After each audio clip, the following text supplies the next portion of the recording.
Bienvenida, Sandra. ¿Qué Sí, tal? genial, muchas gracias. Sí, sí. Bueno, mira, vamos a comenzar entonces porque ya tenemos tiempo. Yo estuve ahí hablando de que a mí me habían dado esta tarjetita, ¿no? Cuando estaba en el Congreso de Alta Sensibilidad y me había quedado con esto, con el nombre. Había dicho, tengo que llamar a esta chica para hacer algo con ella porque me parece que esto es muy importante, ¿no? Entonces, bueno, pues nada, presento a Sandra. Sandra Sousa es psiconeuroinmunóloga, eh, especializada en alta sensibilidad, en kinesiología y digitopuntura. Eh, y bueno, pues en ese sentido se encaja muy bien con lo que yo hago, que es la psicoterapia, por todo el tema de la unión entre la mente, el cuerpo y la naturaleza, ¿no? Tanto la naturaleza que está afuera como la que está adentro, ¿no? Entonces, a ver, Sandra, cuéntanos un poco, así de forma muy simple. Si tuvieras que explicar de forma muy simple qué es esto de la psiconeuroinmunología, ¿qué dirías? Bueno, es complejo, ¿eh? Además, como bien dice, para hacerlo facilito, que todo lo podamos entender, la psiconeuroinmunología es una disciplina científica, tiene base científica y lo que estudia es la forma en la que el organismo, los diferentes sistemas del organismo, el endocrino, el nervioso, el neuronal, el digestivo, interaccionan entre ellos. Es una versión a lo mejor un poquito más diferente de la medicina occidental o la medicina alopática, a la que aquí estamos tan acostumbrados, que a lo mejor sí trabajan el cuerpo como partes compartimentadas, ¿no? El digestivo por un lado, el neurólogo por otro, en función de tu dolencia o de tu patología. Y en esta disciplina pues se estudia y se evidencia cómo esos sistemas no se pueden trabajar aisladamente, sino que ellos trabajan común unos con otros, tienen relación, están interrelacionados y de ahí también las diferentes patologías muchas veces, cuando a lo mejor tú tienes una patología a nivel neurológica, pues está muy vinculado a lo mejor con alguna dolencia o alguna patología o algún malestar, por ejemplo, a nivel intestinal, ¿no? Que no son cosas aisladas ni las podemos tratar como tal. Y muchas veces la mejoría de una patología puede venir de otra parte o de otro sistema del cuerpo que no esté vinculado o que no vinculemos a priori, ¿no? Así directamente. Ok. O sea, se trata de como una disciplina que aprecia, digamos, como al organismo de una forma integral, ¿no?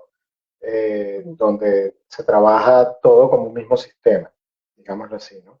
Yo cuando escucho psiconeuroinmunología, pues me viene cerebro, me viene sistema inmunológico, las defensas y obviamente emoción, ¿no? La parte de la emoción. Y también el tema de los distintos cerebros que se supone que tenemos, digamos, en el cuerpo, ¿no? El cerebro, digamos, que todos conocemos, y luego también otras partes que no son a lo mejor la parte más del cerebro del corazón, incluso la parte del cerebro intestinal, en donde también se ha hecho muy famoso el tema de la microbiota.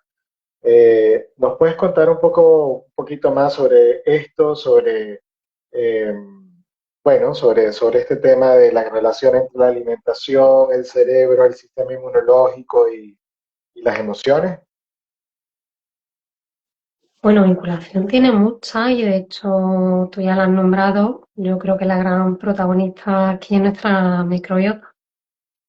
Para las que no lo conozcan, la microbiota son un conjunto de bacterias que tenemos a nivel intestinal y tienen una importancia muy grande porque de hecho son las que van a producir o bien producen mucho de nuestros neurotransmisores o bien van a producir muchas respuestas que necesitamos a nivel cerebral, ¿no?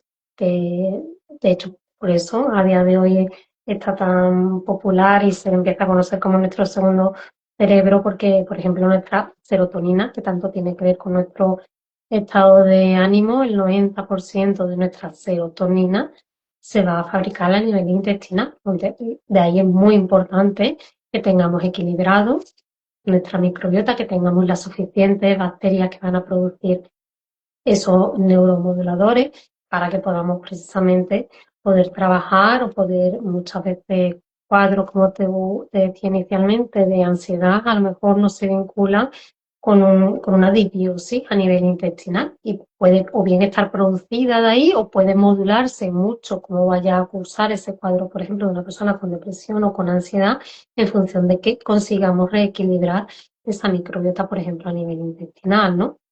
La alimentación evidentemente tiene un peso bestial porque al final esas bacterias que viven en nuestro intestino se van a alimentar de lo que nosotros nos alimentemos. Entonces ahí es muy importante también que estamos comiendo para asegurarnos también de que haya una amplia variedad de nutrientes que puedan nutrir a todas, porque si solo nos encargamos también de nutrir a unas más que a otras, puede darse también precisamente esa disbiosis, que son lo que se conocen como cuando hay un sobrecrecimiento de unas sobre otras y empieza a estar desbalanceada, ¿no? En proporción esas comunidades que tenemos tan diversas.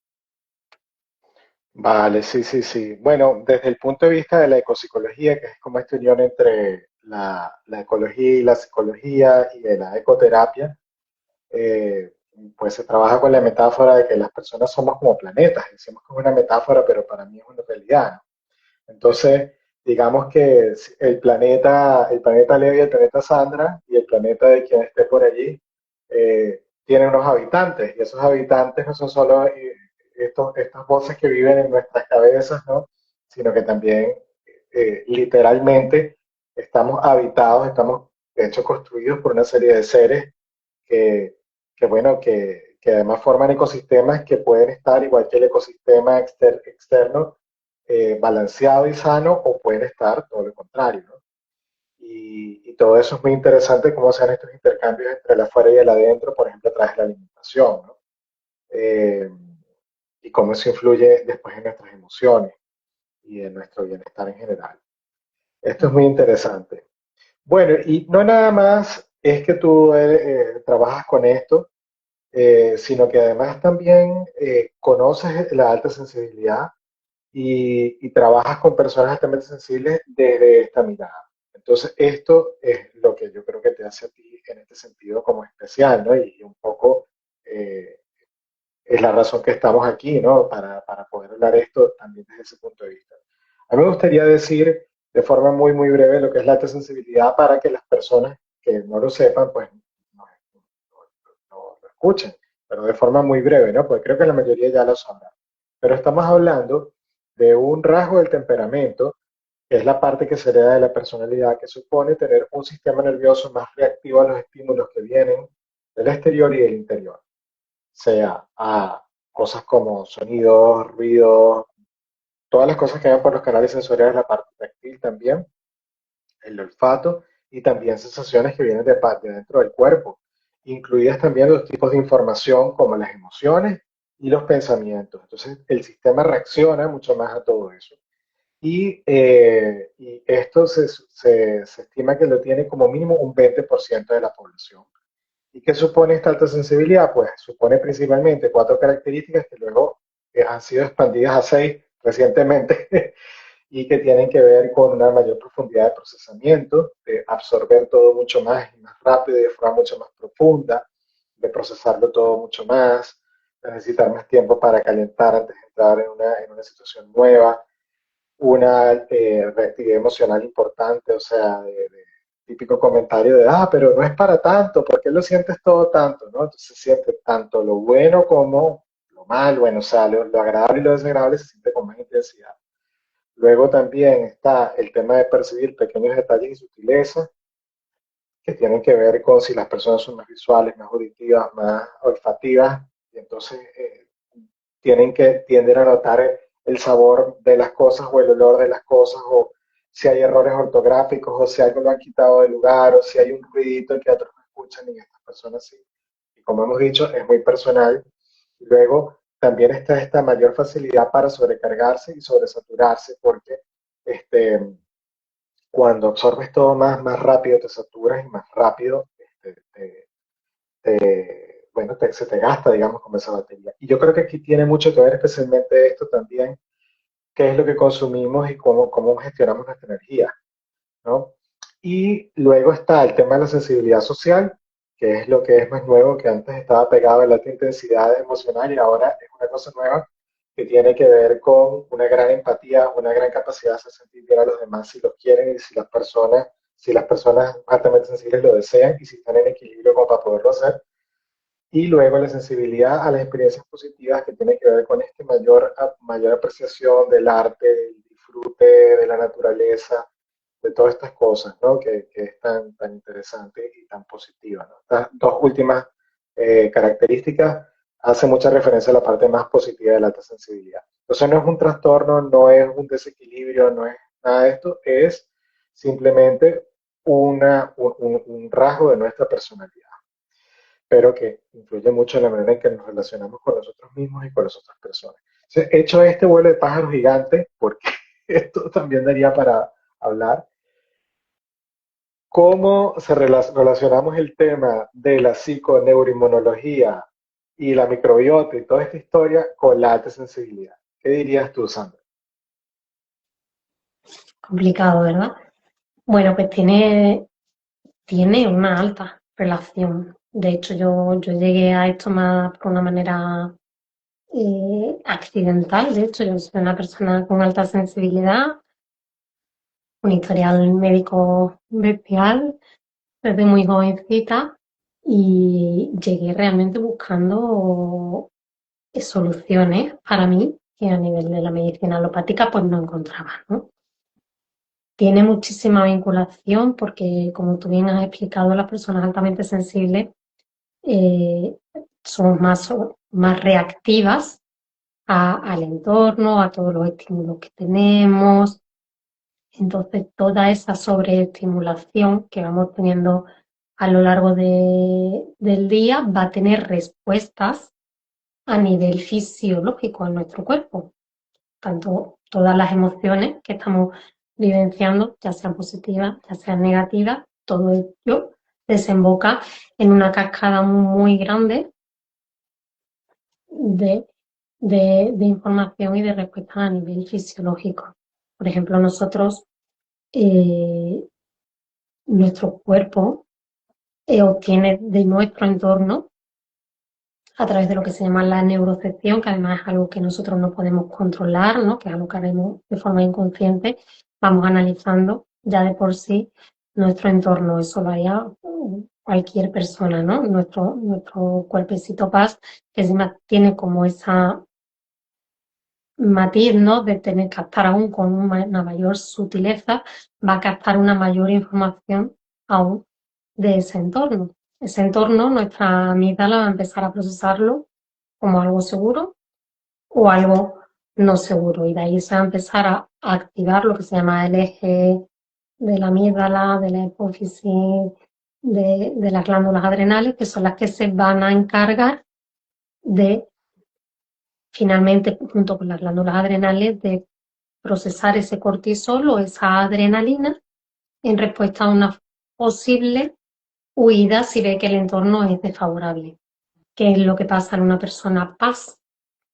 Que esa respuesta, que es muy necesaria, además muy adaptativa a nivel biológico en nuestra evolución, si no hubiéramos tenido una respuesta ante algo que fuera peligroso para nosotros, ¿no? Nunca, podríamos prepararnos para una huida, por ejemplo, pero cuando esa respuesta está mantenida y prolongada en el tiempo, por ejemplo, una elevación de cortisol o de adrenalina para una huida en un momento concreto es adaptativo y es muy beneficioso, pero cuando eso se cronifica o se instaura en tu día a día como algo normal, ahí es cuando viene todo el problema a nivel fisiológico. ¿Por qué? Porque ahí entonces vamos a empezar una cascada de respuestas a nivel inmunitario, a nivel metabólico, para precisamente luchar contra ese supuesto peligro que tenemos externo, ¿no? Y en principio algo que debería ser una medida adaptativa de nuestro propio cuerpo para nuestra propia supervivencia, acaba un poquito pues fastidiándonos, por así decirlo, ¿no? Y ahí está la gran vinculación. De hecho, yo creo que veo muchísimas personas con alta sensibilidad en consulta por eso, porque yo creo que tenemos también una alta tendencia a sufrir de problemas digestivos, precisamente por eso, tanto a nivel estomacal, muchos problemas a niveles intestinales también, muchísimos problemas a nivel de piel, por ejemplo, porque al final tendemos a somatizar por ahí toda esa emoción o toda esa sobreestimulación que estamos recibiendo todo el día de nuestro entorno, que si no lo tenemos trabajado, que esto sí es muy importante, al final nos sobreestimula y acaba expresándose por ahí, por ese síntoma. Pero yo creo que de ahí también es importante decir eso, la importancia en las personas para conocerse, trabajarse, porque todo esto se puede llegar a trabajar, ¿no? Y que no desemboque al final en ese síntoma. Es importante escuchar el síntoma, porque yo siempre lo digo, el síntoma es como un aviso del cuerpo, no es algo negativo. El cuerpo te está hablando, te está diciendo que algo está pasando y es como el aviso, como la banderita roja de warning, de vamos a parar un momento y vamos a escuchar qué está pasando aquí. Ujú. Vale, vale.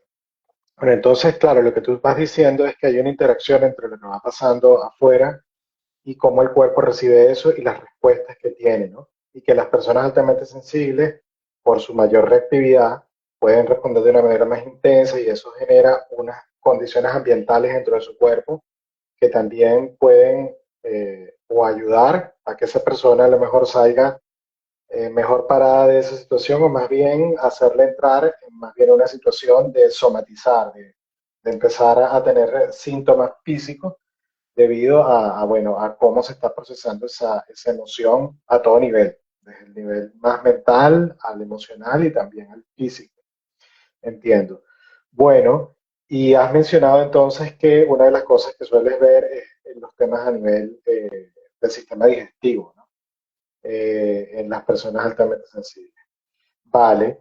Y supongo que también este tema será como distinto entre las propias personas altamente sensibles, ¿no? O sea, hay, digamos, como variaciones en cuanto a cuáles son los sistemas que están alterados cuando hay estos niveles de estrés y el cortisol que sale. Es decir, ¿todo el mundo es digestivo o hay diferencias?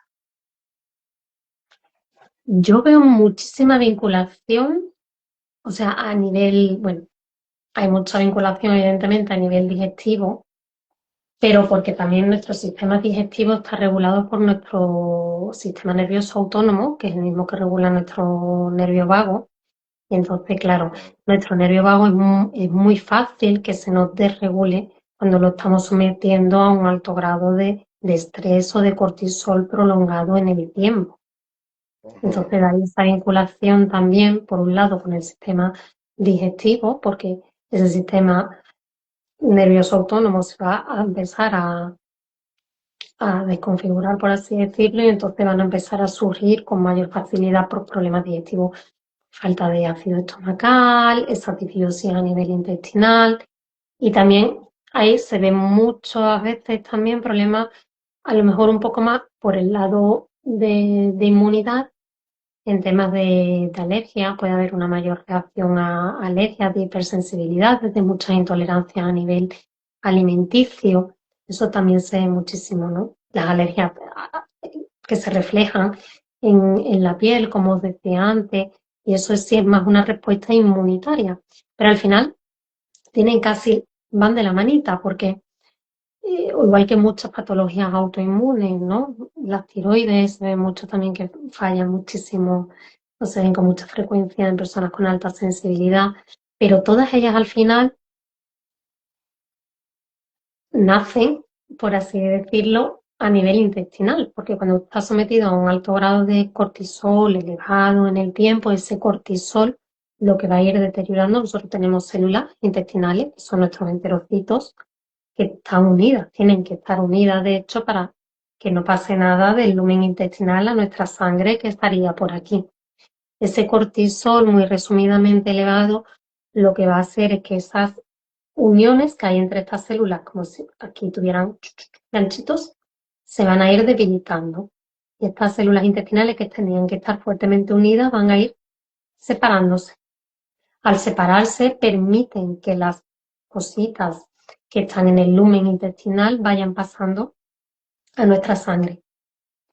Pueden pasar tóxicos, pueden pasar trocitos de alimentos mal digeridos, patógenos, ahí pasan un montón de cositas.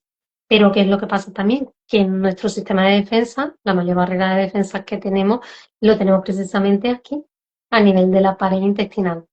Entonces ahí vamos a tener nuestro sistema de defensa también sobreactivado todo el tiempo si empiezan a pasar un mayor número de partículas que no deberían de estar, que van a ver como antígenos, como cositas que no tenían que estar ahí, se van a empezar a desencadenar pues respuestas inflamatorias. Empieza a haber lo que se llaman citoquinas inflamatorias, que lo único que empiezan a hacer es esa cascada de inflamación de bajo grado en el cuerpo. Y al final esa también son, al final un poquito la base, el origen de todas las patologías autoinmunes, de muchísimo eso, intolerancia alimenticia, porque empieza a haber, por ejemplo, esos trocitos de comida que pasan que no deberían de pasar, o nuestro sistema inmune más sobreactivado, los mastocitos, que también son los que se van a encargar de liberar la histamina, que es un mediador también que se da mucho en las alergias, también los tenemos a nivel intestinal, entonces van muy vinculados al final toda esa elevación de cortisol con el daño que nos hace a nivel intestinal, con la respuesta que después va a tener a nivel sistémico. Sí. Bueno, hay una cosa que también a mí me llama mucho la atención desde el punto de vista de mi trabajo, de la terapia, que también trabajo con niños, etcétera, con las familias, y es que muchas veces algunos síntomas que vemos a nivel conductual, a nivel emocional, pues no se está tomando en cuenta que pueden estar, o sea, que pueden estar ocasionados o por lo menos amplificados por una situación como la que tú estás mencionando. Por ejemplo, niños que tienen problemas para dormir o niños que están como más irritables, eh, incluso a pesar de ser altamente sensibles, que están como más activados, ¿no? Todavía. eh, o están incómodos por la inflamación. Incluso algunas veces he escuchado hasta decirlo a ellos mismos, ¿no? Ellos no saben exactamente qué pasa, pero sí te dicen lo que sienten. Entonces, esto yo creo que es bastante interesante. ¿Qué piensas de esto? Bueno, a día de hoy hay mucha evidencia científica, hay muchos estudios que vinculan, de hecho, hay vinculaciones con otros, eso ya sí son trastornos, ¿no? Como todo el espectro autista, pero si hay una alta vinculación en cómo la microbiota, si puede, como os decía inicialmente, igual que con la ansiedad o con la depresión, están muy vinculadas y hay estudios que se ven que, por ejemplo, en el espectro autista hay una serie de bacterias que están sobrecrecidas o que están mermadas para ellos, ¿no? Y a lo mejor suplementando o dando determinadas cepas, esas respuestas se ven que modulan a mejor. En la alta sensibilidad pasa igual, si conseguimos proporcionar todas las bacterias que son beneficiosas para nosotras, vía externas, nos pueden ayudar muchísimo a transitar, por ejemplo, a nivel reactivo, a modular a nivel neuronal o a modular como en función de lo que queramos trabajar. Realmente podemos modular también esa respuesta si lo que queremos modular es a nivel de mastocitos y de alergias o en función de qué es lo que queramos ir trabajando. Hay cepas específicas que ya se saben que podemos ayudarnos o apoyarnos en ellas para que esa respuesta sea un poquito más suave, ¿no? O más positiva para esa persona. Pero yo creo que sí, claro, igual que nos pasa en adultos, al final nuestros niños tienen, igual que nosotros, ¿no? Esa microbiota que tenemos que cuidar y yo creo que sí tiene una alta vinculación. Vale, entiendo, entiendo. Bueno, sí, o sea, lo que haría sería regular, entonces, bueno, primero me imagino mirar qué es lo que hay, ¿no? Cómo está el bosque, ¿no? Qué cosas hay, qué cosas no hay, ver los síntomas que hay, intentar generar un reequilibrio de ese ecosistema interno, de manera que haya más poder para regular la emoción y para poder trabajar con la reacción de la alergia o lo que se necesite. Vale, vale. Ok. ¿Cuáles dirías que son, digamos, los principales beneficios que puede tener para una persona altamente sensible, niña o adulta, eh, trabajar con ella de esta forma? Bueno, yo creo que beneficios sobre todo Es que desde la psiconeuroinmunología se trabaja mucho el origen y que yo creo que es fundamental, de dónde es más que el síntoma en sí, porque el síntoma al final es la respuesta a lo que te está pasando, pero si tú nunca consigues encontrar el origen de por qué está pasando eso, al final son como tiritas, ¿no? Que vas poniendo, que a lo mejor transitoriamente te puedes empezar a encontrar mejor, pero no lo vas a trabajar tan a fondo como si empezamos a trabajar en ese origen. Con la psiconeuroinmunología, como si empezamos a mirar cuál es el sistema que está desbalanceado. Muchas veces son muchos de ellos, porque como te decía, como están interrelacionados entre ellos, al final no es uno solo, sino tenemos que equilibrar muchísimas cosas, pero vamos poquito a poco intentando equilibrar cada uno de esos sistemas, las respuestas o las carencias que hay en cada uno de ellos, para que al final a nivel global el bienestar sea mayor. En las personas con alta sensibilidad, el tema emocional tiene un peso bestial.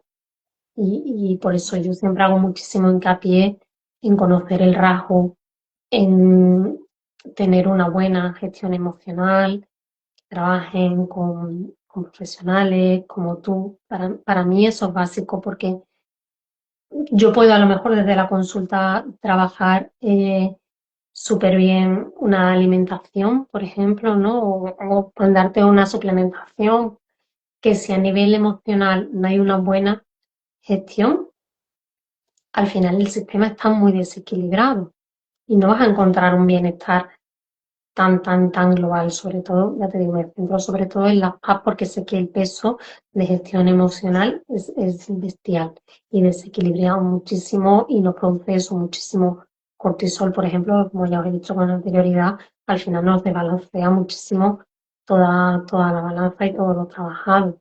Pero sí podemos trabajar sobre todo eso, en el origen y en equilibrar todos los aspectos que están más desequilibrados, ¿no? Para que al final, si construyes una base mucho más fuerte, todo lo demás va a ser mucho más fácil seguir trabajando, ¿no? Al Sí, final no dejas de ser una persona altamente sensible y al final siempre es un poquito pues nuestro talón de Aquiles, ¿no? Por así decirlo. Yo misma como persona con alta sensibilidad tengo que ir midiendo muy mucho por ejemplo, eso, la sobreestimulación a la que me veo expuesta, ¿no? Porque sé que si no me va a pasar factura, pero al final el conocimiento, el conocer tu cuerpo, el conocerte a ti, el conocer en qué es lo que fallamos más cada uno, porque habrá quien somatice más a nivel a lo mejor intestinal y habrá quien somatice más a nivel inmunológico por temas de alergia, pues individualizando a nivel personal de cada uno también, ¿no? Y ahí yo creo que es mucho más que tomar un antihistamínico o tomar un ansiolítico, va mucho más allá de eso, ¿no? Trabajar mucho más profundo. entiendo. Sí, sí, yo creo y siento que es como una base, ¿no? Que complementa con el tema de la gestión que tú hagas. Si haces una mala gestión, afectas lo físico. Si lo físico no está bien, es más difícil hacer una buena gestión porque simplemente tu, tu sistema no está en las condiciones para poder regularse con qué cosa. Ya sabemos que un mismo evento puede generar a lo mejor ciertas emociones, pero si uno no está bien, si no ha dormido, si está desequilibrado, si no tienes bien en equilibrio esos habitantes, esos ecosistemas de los planetas, tú terminas entonces fuera de órbita y es mucho más difícil reconducir, ¿no? Entonces creo que esto se combina así como muy bien.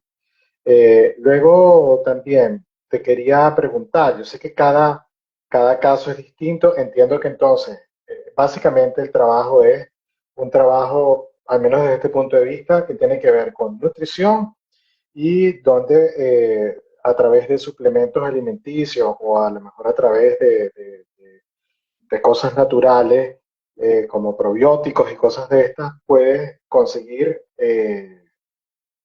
tener un impacto positivo sobre estas poblaciones y sobre estos sistemas. Y es así, entonces, como se trabaja, ¿no? Estas son las herramientas de trabajo, digamos así. Claro. Yo me apoyo mucho también en trabajo de polivagal, de nervio vago. Es muy importante también las herramientas que tenemos de respiración, que parecen una tontería, pero son súper útiles.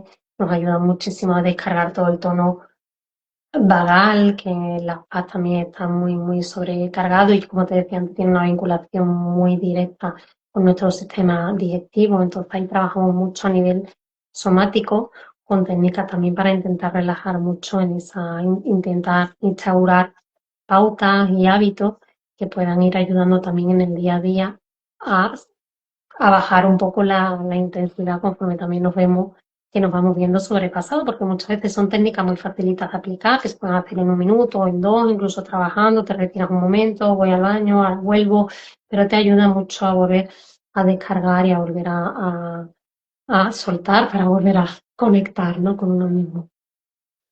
Ok, entiendo. O sea, no solamente a nivel nutricional y a nivel de lo que son estos complementos, sino que también se aplican técnicas, se combinan técnicas también de respiración que ayudan a, bueno, a modular toda esta respuesta del nervio vago, ¿no? Que es este nervio que va desde el cerebro hasta el estómago, ¿no? Y que nos dice si estamos satisfechos o no, entre otra cantidad de cosas. Eh, vale. Y si tuvieras que decir, y yo sé que esto va a depender del caso, lo más me dices, no, eso no es así, pero si tuvieras que decir como ciertos complementos, ciertas cosas, no para que la gente los vaya a salir a correr a comprarlo, pero ¿cuáles son las cosas que de alguna manera tú dices, oye, esta planta, este suplemento es una cosa que yo he visto que funciona bastante bien en las personas o porque está relacionado con los retos que se encuentran las paz? ¿Qué dirías? Bueno, lo primero, como tú bien has dicho, yo no soy mucho de hablar así en general porque siempre hay que tener en cuenta que vos serías, que la suplementación hay que tener mucho cuidado con ella y yo siempre trabajo con fitoterapia o cosas naturales, pero que eso no está exento de que tenga sus efectos secundarios o que tenga alguna interacción con medicaciones que ya tengamos, ¿no? Por lo cual siempre digo, con la supervisión de profesionales, siempre contrastada, viendo que sea indicada para cada uno, en nuestro caso, un seguimiento, dosis y demás, ¿no? Pero así, a grosso modo, a mí me gusta muchísimo, siempre hablo del magnesio, creo que el magnesio es fundamental. Además, lo tenemos muy poquito a través de la dieta, porque también ya los alimentos vienen muy empobrecidos, los alimentos no vienen como lo típico de pues mi abuelo hace 100 años, claro, pero los alimentos a día de hoy, desgraciadamente, los campos ya no tienen los micronutrientes que tenían antes, también llegan muy empobrecidos, no tenemos la misma cantidad de oligoelementos ni de minerales a través de los alimentos, ¿no? Entonces el magnesio es súper importante, regula muchísimo a nivel neuronal, regula muchísimo a nivel neurológico, tiene un montón de interacciones en nuestro cuerpo y yo el magnesio es una suplementación que siempre me gusta mucho trabajar con ella y siempre veo también que revierte muy positivamente en todos nosotros. La vitamina D, que es fundamental, todos, la mayoría, cuando iniciamos en analítica, ya os digo siempre contrastada, no en una analítica que la tengamos bajita y que la necesitamos suplementar, es un rasgo a nivel analítico que siempre aparece muy bajito y es muy importante también tenerla en un rango funcional óptimo porque la llamamos vitamina, sabemos que es una hormona, interfiere en más de 300 reacciones fisiológicas y el tenerla en su rango funcional nos va a ayudar muchísimo también a sentirnos bien. Y a nivel a lo mejor de estrés o de ansiedad, que además a día de hoy yo creo que es como nuestra gran pandemia, hay unas plantitas que las llaman las plantas adaptógenas, por ejemplo, en las que entran la ashwagandha o la rodiola, que, insisto, son muy positivas, pero no están exentas de efectos secundarios, por eso siempre contrastarlo bien antes de suplementaros, que nos ayudan, eso a nivel de las glándulas adrenales, a modular esa respuesta de cortisol que tenemos, ¿no? A lo largo del día. Y esas, por ejemplo, vienen muy bien y las suelo trabajar mucho en consulta también. Vale, bueno, pues gracias por mojarte, que sabemos que no es Pero fácil, pero consultarnos siempre, por favor. sí, pero creo que es muy importante que esto se ha hecho con alguien que sepa porque es delicado y además las personas altamente sensibles son especialmente reactivas a las intervenciones de todo tipo. O sea, Sí, cierto, además, pueden responder muy bien a cosas y pueden responder muy mal. sí. Entonces, Bueno, siempre que he hablado, por ejemplo, cuando he invitado a una psiquiatra o incluso una persona con aceites esenciales que hace poco habló con nosotros y también, bueno, hoy, pues eso, ¿no? Casi todo el mundo me va diciendo que el tema de empezar poco a poco, de ir probando, que es importante porque estamos Y a trabajando mí con... me pasa igual. Y lo veo muchísimo. Me alegro de que lo digas porque lo he pasado por alto y es una realidad. Yo en personas con alta sensibilidad, muchas veces las indicaciones de dosis pueden ser el doble y yo siempre empiezo igual diciéndole, empieza por menos. Empezamos por menos, vamos a valorar tu reacción y en base a eso vemos si seguimos aumentando o no, porque es verdad que también tenemos como esa mayor sensibilidad química, yo no sé, o una incluso una mayor percepción a nivel corporal, detecto yo, que en cuanto empiezan a notar lo más mínimo, ya sea tanto positivo como negativo, enseguida te lo dicen, ¿no? Entonces siempre es empezar mejor de menos a más e ir valorando eso a nivel individual, la tolerancia de cada uno, ¿no? Sí, sí, sí, sí, está muy bien eso y bueno, y subrayamos el hecho de que tiene que ser hecho de una manera integral y con una persona que sepa mucho, como es tu caso, ¿no?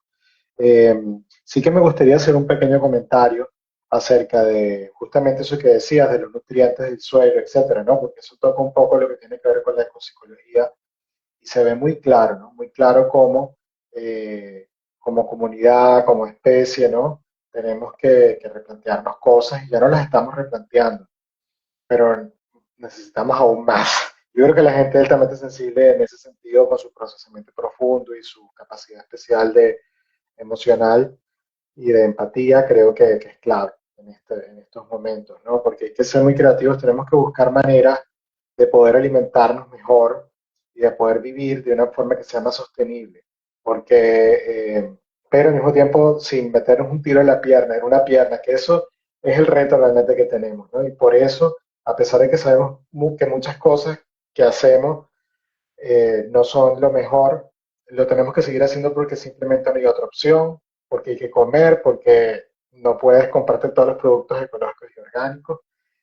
La diferencia de precio a veces es de 3 veces, ¿no? Entonces, en ese sentido hay que ponerse creativos y hay que también como consumidores ir inventando y actuando, entendiendo que, bueno, que es un proceso, pero que es clave. ¿Tú qué nos dirías en este aspecto? ¿Cómo, por ejemplo, haces tú para poder comer bien y no arruinarte? Buena pregunta, ¿no? Bueno, yo al final un poco siendo sensato y yo en consulta siempre os digo a todos lo mismo, en base a lo que tú has dicho. La teoría, hay más personas que llegan eso que con alto grado de conciencia o no la sabemos, ¿no? Entonces, sí podemos hacer determinadas estrategias. Yo, por ejemplo, cuando llegáis a consulta, lo primero que siempre os enseño y siempre hago mucho hincapié, que algo muy absurdo, pero es muy básico, es cómo leer etiquetas, porque a día de hoy viene todo tan procesado que para mí es básico que entendáis cómo leer las etiquetas de los productos que estáis adquiriendo, porque a lo mejor en un mismo producto tenemos tres opciones y los tres a lo mejor van a acabar siendo procesados, pero siempre va a ser a lo mejor uno más respetuoso o más interesante, ¿no? A lo mejor va a ser más interesante un kefir que un yogur azucarado comercial, ¿no? O sea, con un sabor, por ejemplo. Entonces podemos ir haciendo pequeñas elecciones en nuestro día a día que si bien no podemos hacerlo perfecto, después tenemos que contextualizar mucho pues, el contexto de cada uno. Yo también os lo digo mucho en consulta, ya sabemos todo lo que es mejor y lo que es peor. Pues vamos a ver dentro del contexto de cada uno hasta dónde podemos llegar, porque si tú también te estás agobiando con no me lo puedo comer todo ecológico y lo estoy haciendo mal, eso a nivel fisiológico te está repercutiendo, antes que estamos hablando del cortisol, ¿no? Pues ese estrés, esa ansiedad, ese agobio añadido te está repercutiendo de una forma mucho más negativa de que si al final te comes pues la naranja que te has podido comprar y ya está, aunque venga tratada por lo que sea, porque es que una de las cosas que más nos deteriora precisamente es ese estrés y esa rum todo el día o esa carga de no lo estoy haciendo perfecto. No consiste en hacerlo perfecto, consiste en hacerlo lo mejor que podamos dentro del contexto eso y de las herramientas que tengamos cada uno. Y vamos a individualizar hasta dónde podemos llegar cada uno, intentar facilitar eso, buscar opciones que sean ricas, porque que hay cosas que son ricas, que son más saludables, que son Yo intento tirar mucho eso de productos lo más frescos posible, evidentemente, que bueno, lo mismo parece muy básico, pero no lo es, ¿no? Intentar tirar de comercio, de cercanía, que al menos sepamos que sean productos que vienen sembrados, por ejemplo, de cercanía, de los panes, evitar los panes industriales, que son muy proinflamatorios, vienen muy ya muy empobrecidos también a nivel nutricional, nos aportan muy poquito, o intentar buscar a lo mejor panes más con masa madre o más con otro tipo de elaboraciones, ¿no? Si vamos acortando poquito a poco en determinadas cosas que sí abusamos mucho a lo largo del día, o venimos con esa costumbre sin darnos cuenta, ¿no? Por no hablar ya del alcohol o de otra serie de procesados que sí, evidentemente os animo desde el día uno a ir eliminando todo lo que podáis, porque al final no va a beneficiar en nada, ¿no? Y que se puede tener una alimentación rica y que se disfrute intentando ser lo más respetuoso con nuestro organismo. Aunque sea difícil y nos lo ponen difícil, lo reconozco, ¿eh? Porque es muy difícil. Es como el estrés que cuando pregunto a consulta, que yo siempre pregunto, ¿de estrés cómo vamos? ¿No? Para mí es una pregunta clave y la mayoría de las personas me dicen eso, de, bueno, lo normal. Y aunque todos me contestáis lo mismo, a mí a día de hoy no deja de sorprenderme que hemos normalizado, porque es que además entra en esa frase, bueno, lo normal, hemos normalizado el ir por la vida sin frenos y lo vemos como algo normal cuando es lo más antinatural que nos puede pasar y claro, así estamos, nos va pasando factura, evidentemente. Exactamente. Ahora estaba pensando en la velocidad con la que como a veces también, que eso creo que también influye, la velocidad a la que uno come y en el estado en que uno Uy, está cuando muchísimo, está sí, sí. comiendo, ¿no? Entonces, Mm. sí.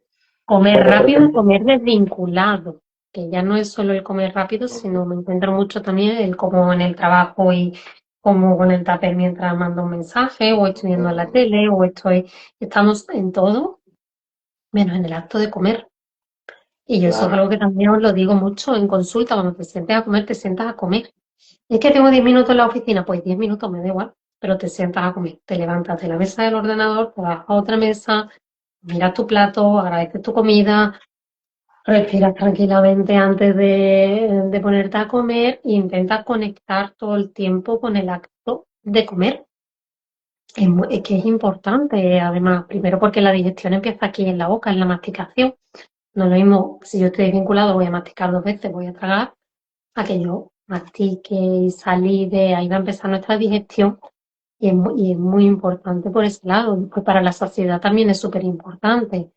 Nuestras hormonas de saciedad se secretan a nivel de la pared del estómago también y no va a ser lo mismo que tú hayas comido así a que hayas comido tranquilamente, masticando, la cantidad de comida que te entra tampoco es la misma, por ejemplo, ¿no? Entonces yo creo que sí es importante sí. centrarse, agradecer y estar centrado a la hora de la comida, eso es la comida. No pasa nada porque en 10, 15, 20 minutos dejemos algo de lado, ¿no? Sí, de hecho hay un ejercicio de ecopsicología en donde vas como también visualizando un poco de dónde viene ese alimento, todos los seres que intervinieron en que ese alimento llegue ahí, esto de ser agradecido, creo que es una cosa clave también.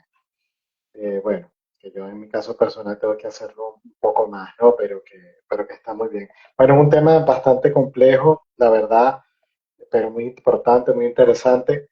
Yo creo que ya deberíamos ir cerrando. Yo quisiera invitar a las personas que están allí si tienen alguna pregunta, hacer algún comentario que lo puedan hacer. Y si no, pues las personas que van a estar viendo esto en diferido, digámoslo así, también pudieran mandarnos algún mensaje. Eso siempre también es interesante. Eh, alguna pregunta que tengan para Sandra. De todas maneras, si quieres, Sandra, mientras que ellos están pensando un poquillo si van a hacer alguna pregunta o algún comentario, me gustaría que nos dijeras cómo te podemos localizar. Bueno, me podéis contactar a través de mi web, es sandratudietista.com, muy facilita. Y en redes estoy como Sandra tu dietista Penny. También me podéis contactar por cualquiera de esas dos vías y seguirme y escribirme también si tenéis cualquier duda o lo que queráis compartir. Bienvenido. Vale, vale, pues genial, genial saberlo. Entonces, Sandra, tu dietista, PNI, que significa psiconeuroinmunología, ¿correcto? y así te pueden encontrar. Bueno, a mí me pueden encontrar con Leo Uncal Psicólogo, también esa es mi página web, Uncal con H, y bueno, digamos que yo trabajo el software y Sandra puede trabajar el hardware, digámoslo así, ¿no? O sea, la parte más física y a lo mejor la parte más emocional, la parte más vincular y esta parte más de la relación con la naturaleza. Bueno, Sandra, no sé, yo Están creo muy conectadas, hay que trabajar ambas, como decía antes, para que al final esté todo equilibrado. exactamente, sí, ¿no? Y además de que yo creo que al final, si nosotros tenemos esta conciencia, al final eso termina beneficiando al resto de la red de la vida. Porque claro, si nosotros queremos que haya pues, tierras más ricas, llenas de nutrientes y tal, eso beneficia a todos, las plantas, que por otro lado también son las que nos dan el oxígeno, y así, ¿no? Esto es, tenemos un reto como especie, un desafío, hay que tomárselo igual que el tema de los productos eco, ¿no? Tenemos que ser conscientes de que podemos hacer lo que podemos, de que tenemos que ir sumando poco a poco, y tener fe y confianza en que podemos ser creativos para resolver problemas y poder encontrar esta vida más simbiótica con la tierra, ¿no? Tanto dentro como fuera de nosotros. Sí. Vale, así que muchas gracias entonces, Sandra, por Nada, tu gracias a ti por el ratito. conocimiento. Y bueno, nada, entonces, bueno, dejamos aquí ya esto por hoy, que ya se está haciendo tarde y bueno, ya sabéis que estamos aquí a la orden por cualquier cosa que se necesitara. Sí, buenas noches entonces. Nada, gracias. Hasta Chao. luego. Chao, chao.